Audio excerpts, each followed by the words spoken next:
I do want to address a major elephant in the room here.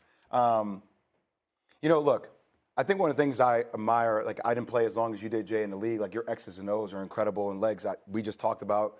Like you guys both, your ability to break down the game in the trenches is different. It's unique. I think one of the abilities I have is like checking out the chemistry of team, like EQs, like personality traits, and how they mesh, right? And there are two teams that just feel off to me chemistry-wise. We talked about one, the Boston Celtics. The other is the Golden State Warriors, and it starts with Jordan Poole.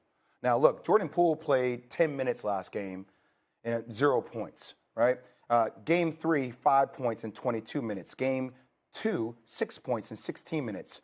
That all comes off game 1, which he took that shot, right? And as much as I heard Steve Kerr and Draymond Green try to say, hey, look, that was a good shot. Jordan Poole has made shots like that before.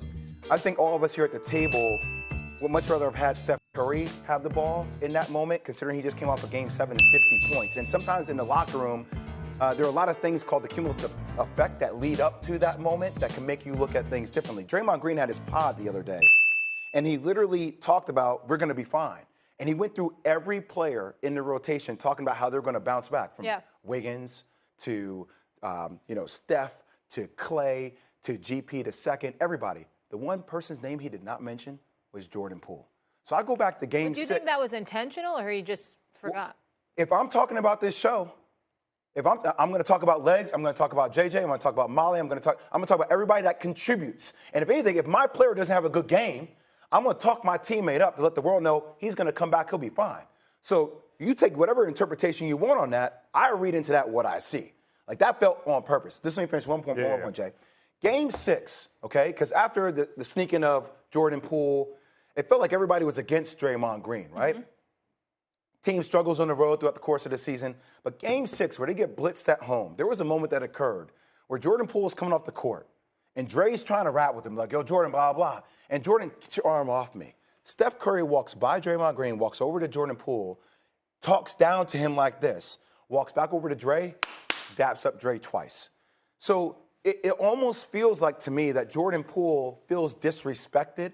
Hey, I got my $100+ million in the offseason, but yet when I get asked about after the game, I'm not getting the same opportunities. I find myself out of the rotation. The one thing I've always loved about Golden State, they've been an egoless team led by Steph. It now feels like there is a really big ego that doesn't feel like he's respected. I'm not saying they can't work through that. They can't win championships. Every team goes through those challenges, but it is apparent. And I think it's throwing off somewhat of the chemistry of this team.